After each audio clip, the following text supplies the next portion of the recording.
Good morning, everyone. Myself Kapil Ramani, teacher social science, Jawahar Navodaya Vidyalaya, Durgapur, Paschim Bardhaman. Dear students, I am your social science teacher. Today we are going to start history, class 8, the chapter 6, that is weavers, iron smelters and factory owners. So let's start. This is our presentation and part 2. I am going to explain it.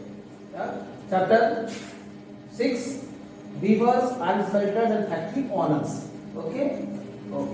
Dear students, good morning once again. This is our second part of the chapter. In first part, we have discussed about the weavers and factory owners. Factory owners means factories or industries related to textile industry, textiles. Okay, we have discussed so many things. How the Britishers came India, how after coming they starting to interfere in the life of weavers. What was the market? What was the Indian textile market before the arrival of Britishers and how it changed after the arrival of Britishers? We have already discussed in our first part. Then we have discussed how the market of the Indian textile was changed due to industrial revolution, market of Indian goods, international market as well as Indian market, how it is changed, we have already discussed. And after the establishment of Indian textile industries in India, what happened to the weavers? How the weavers were affected due to such type of situations? We have already discussed these things in our first part. Okay. Now we are in second part, and in this part we are going to discuss about the iron smelters. Iron smelters means about the iron industries before the arrival of Britishers and after the arrival of Britishers. What type of change? The people who were engaged in such industries like iron smelters, what happened to them? Okay, and after the establishment of Indian iron industries, what happened to the industries and what type of situations came? How such type of industries developed in India? We will learn all the things one by one. So the students, see carefully, listen carefully, watch carefully what I am going to teach you. Okay? Yes, these are all things I have told you already. Yes. As I have told now, just before a few minutes, dear students, in this part we are going to study about the iron smelter, their status of life before and after the arrival of Britishers in India. We will see how the lives of these people changed. We also discuss how new steel industry set up in India and who were the industrialists. So let's start our next part. First of all, it is a tradition of our book that there are some stories about the things which the things going to be discussed. So next slide there is a small story about a thing. Listen carefully. What is this? Story of wood steel. Students, do you know what is this? Exactly. This is a sword. Which sword? This is a sword of Tipu Sultan. Have you listened to the name of Tipu Sultan? Of course. In our third chapter, we have discussed about the sword of Tipu Sultan. We have discussed about the Tipu Sultan, who was the ruler of Mysore, the South India, was one of the most important ruler of South India. Listen carefully. We are now going to discuss about not about the ruler, not about the Tipu Sultan, but we will discuss about his sword. Why is sword so important? Listen carefully. Yes, it is sword, but it is very important as well as famous, and it belongs to one of the greatest ruler of South India, Tipu Sultan. This is the sword of the great Indian ruler, Tipu Sultan. Okay. Importance of this sword is that. Is the importance? Why we are going to discuss? Why we are discussing about this sword? Yes, it is important. What is the importance? The importance is that the sword had an incredibly hard and sharp edge. Its edge was very sharp and its hardness was incredibly, means it is very hard. Okay, it can rip. Listen carefully. Incredibly sharp and could easily rip through the opponent's armor. Opponent's armor, the things which were the dress which was being used in the time of war, that is known as armor. It is mainly made by some metal. Okay, so this sword can rip the armor of the opponent easily. It is very hard and very sharp. This quality of sword came from the special type of high carbon steel called putty steel. That's why such type of quality came in this sword, means this such type of hardness, such type of sharpness, because it is made up of a special type of steel that is known as wood steel. This is the story of wood steel. How it is produced? How the wood steel prepared? Listen carefully. It is prepared locally, not in industry. It is prepared by the iron smelter in village areas, in local areas. Okay, listen carefully. Means, wood steel which was produced all over South India. Wood steel was produced all over South India. Means on the basis of this example, example of sword, we can say that the steel production system was incredibly advanced in India. We can easily say that the steel production of in South India was very advanced, very improved, as steel industry produced such type of hard, such type of sharp sword which can easily rip the armor of the opponents. Means its quality was very improved, very high quality sword it was. Okay. Now next point is, this was the story about the iron industry. We can say that with the example of this sword, we can say that the technology which was used to production of iron and steel in South India was very high before the arrival of Britishers. Okay. Now we have see some names about the steel in South India. Listen carefully. Various names. Wood is an anglicized version of the Kannada word ukku. In ukku means iron. In Kannada. Telugu, hukku, Tamil and Malayalam, kurukku. These are the words. These are the local name of iron, and wood is the anglicized name of such type of words. Okay. Listen carefully.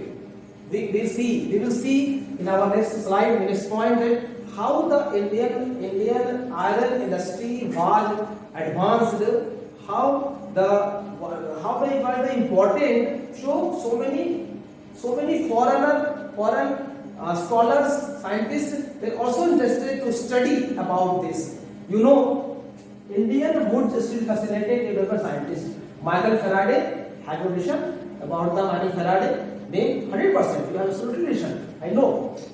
He was a Byzantine scientist and discoverer of electricity. He was the discoverer of electricity. He was very famous. And electromagnetism. He spent 4 hours studying the properties of Indian wood steel.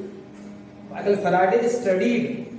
He spent 4 years to study about the properties of wood steel. So we can say, what was the importance? How this steel industry, how this such type of steel was important all over the world.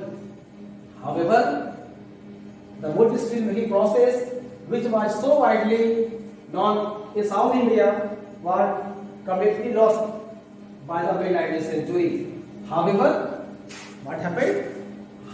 This industry, this process was very vast.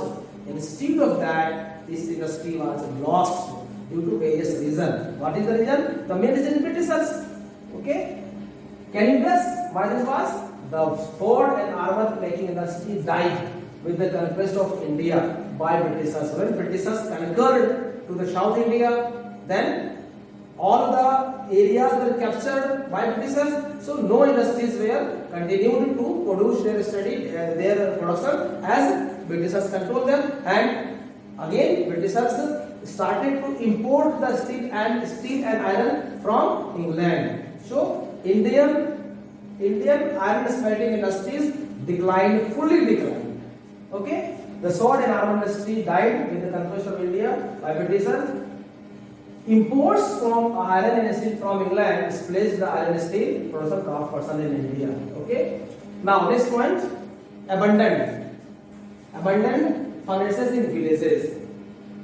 In all over the India, in all part of the India, the iron was locally produced. We have seen about the South India, that wood steel, but not only in South India, in North India, in East India, West India, everywhere there were local people who were engaged in production of iron. Okay, but due to Britishers, all the villages abandoned, all the furnaces were abandoned due to various reasons. Production of wood steel required a highly specialized technique of refining iron. Yes, it is very highly specialized technique. As you can see, we have already seen the quality of iron. The quality of the substance came due to the process only. When the techniques were specialized, the quality already improved in that metal or in the particular thing.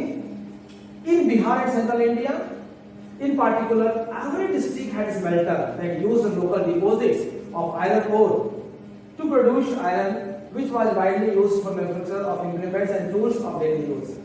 The smelting was done by men, while women worked for the belows. In village areas, most of the smelting work was done by men, while the helping hands were used helped by women of their home. Okay. Now next point, that is declaration of craft of iron smelting. We have discussed already. We have to discuss. You know that what was the condition of weavers and why not weavers. Weavers was the first part. Now we are the iron smelter. Okay, sure. So what was the condition of iron smelter before the arrival of Britishers? Now Britishers came to India and they changed the life of the iron smelters. So we are going to discuss about why this system of iron producing was declined. Listen carefully. There are various reasons. So many reasons. First, one reason, why the new forest law introduced. We have discussed already that Britishers introduced different type of laws, rules, regulations in the life of all sections in the field of all sections of life. Okay, they introduced forest laws. People were not allowed to go inside the forest. Due to forest law, people were not allowed to go inside the forest. They were not allowed to collect the fuel woods. They were not allowed to collect the iron ore. Without iron ore, without fuel woods, how they produce iron, how they refine iron. Okay. Yes. Smelters found difficulties to the same. So many craft people get the occupation. So when the people didn't get the raw materials, they decided to leave the occupation and they engaged in other occupation. Some people defined forest law, often entered the forest secretly and collected wood, but they could not sustain their occupation. Yes, perhaps some people defied the forest law, they entered the forest, they collected the fuel woods, they collected the materials, but in this system means by this defining the rules, no production or no system will be continued. Okay, so how can the question on this basis for norm? Second point, by the late 19th century, iron and steel was being imported from Britain. Yes, we have discussed about this, that after late 19th century, iron and steel imported from the England because first point is that in England there was industrial revolution, so there were so many industries, they produced iron and steel, they have to sell their production, so India was market, and in India the ruler was also Britishers, so Britishers started to import the things from their own country, England. Okay. Ironsmiths in India began using the imported iron to manufacture utensils and implements. Now, when local produced iron things were not available, and Britishers imported so many things, so many iron steel from England, so Indian ironsmiths also starting to use the imported things to produce utensils or the tools.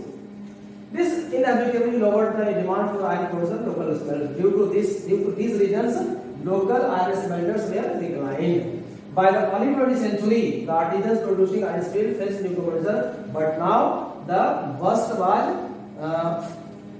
still to come. Okay, by early 19th century, artisans producing iron steel faced new type of problems. What was the new problem?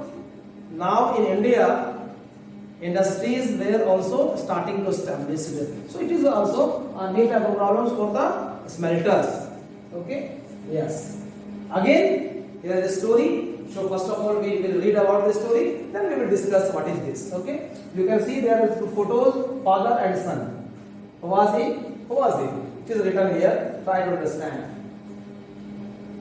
Iron and steel factories come to India. It is a story. In 1994, Dorabji Tata, the eldest son of Jamshedji, with an American geologist, were traveling in the hills of Forest of Rajahara. This is the Jamshedji Tata. This is Dorabji Tata. Okay, father, son. These are important people, important persons, important businessmen of India, and they introduced the first iron industry in Bihar. Now it is Jharkhand, that is in Jamshedpur, Tata. Okay, listen carefully what is written here. Dorabji Tata and eldest son of Jamshedji with American geologist was traveling in hills of Rajahara in Chhattisgarh. They were searching something in the Rajahara hills of Chhattisgarh. What were they searching? Searching for iron ore. They were searching for iron ore here. And exactly such type of qualities which was they finding, such type of qualities were found, but due to shortage of water. Actually, that area was dry area, so due to shortage of water, they didn't establish their industry. So they again starting new places. Okay, they found the quality of iron ore there, but due to shortage of water, he could not set up the factory there. Due to shortage of water, they could not establish their factory, set up the factory. The Tata had to continue their search for more suitable place to set up their factory. However, the Agariyas means Agariya were the people, Agariya were the tribal people who were also helping them to find the iron ore. However, the Agariyas left the discovery of source of iron ore that would supply Bhilai. In that area, in Chhattisgarh area, these people found the iron ore deposits, but they couldn't establish their own industry. But in that area, after Bhilai steel plant was established. Okay, but a few years later, a large area of forest was cleared on the banks of river Subarnrekha. Subarnrekha, it is near about it is in the Jharkhand. Subarnrekha river. Set up a factory and industrial township, Jamshedpur. These people established the first, we can say the first Indian iron and steel plant in the area of Jamshedpur near the river of Subarnrekha. Here there was water near iron ore deposits. There was all facilities available here. All factors established to iron industry are available here, like cheap labor, like water, like iron ore deposits, like coal deposits, like markets. All the things were available here. So they established here their first industry. The Tata Iron Steel Company TISCO that came up began producing the steel in 1912. In 1907, they established the industry. In 1912, the industry started to produce the production. Okay. Now next point. It is also about the Tata industry. TISCO means Tata Iron and Steel Company. TISCO is the short form. Okay. Now listen carefully. This is about the TISCO. This we are taking one example for TISCO. Means beginning of iron and steel industries in India. Okay. This is beginning. This is the first industry. TISCO. Now we are learning about the TISCO. We are studying about TISCO. TISCO was set up at an opportune time. The establishment time of TISCO was very, very opportune for TISCO. Why? In 1912, this industry started to production, and in 1912 there was outbreak of what? Yes, First World War, and we have already discussed about that. Due to First World War, supply from England, supply from other countries were declined as the route was disturbed due to war. So this industry got the opportunity and they started their production in very high amount, very huge amount. Okay, expansion of railway in India had provided in that time. Railway was expanded here, and railway was the most, we can say, most demanding, most railway using the most amount of, most quantity of iron and steel in their expansion. So when before First World War, all the supplies for the railway came from England, but now the route was disturbed, so the supply, the contract was given to this industry only, and it is a fortunate time for this industry. Okay, for a long while British experts in Indian railway were unwilling, believe that good quality of steel could be produced in India. By the time TISCO was set up and situation was changing, in 1914 the First World War broke out. Steel produced in Britain now had to meet the demands in war England. So imports of British steel in India declined due to war, due to disturbance of route. The import from England declined dramatically, and the Indian Railways turned to TISCO for supply rails. As the war dragged to several years, TISCO had to produce sails and carriages rails for war. By 1919, the colonial government was buying 90% of steel manufactured by TISCO. Over time, TISCO became the biggest industry within the British Empire. Situation is changed, and TISCO became the biggest industries entire the whole British Empire. Situation is changed. Okay. Dear students, in this way we have discussed so many things. Now we have the time to revise the things. What we have discussed in this part. First of all, we discuss about the gold steel and the sword of the Tipu Sultan. Then we discussed about the various names of the iron. Then we discussed about the iron smelting furnaces which were found abundant in all areas of the country. Then reason of declination of iron smelting in India. Then iron factories come up in India in the form of TISCO, and then we discussed about the Tata Iron Steel Company. In this way, we have discussed about that how the Britishers came in India and they interfered in the life of the British in the weavers as well as the iron smelter, and then there was a change in the life of the iron smelter as well as the weavers, and then industries, textile industries and iron industries also established here, and they also flourished in India due to various reasons, and the most important reason was First World War. Okay, dear students, in this way we have finished the chapter. There are some questions, so write down these things, write down and try to solve it. Okay, just write down it. So in this way we have finished the chapter. Thank you very much.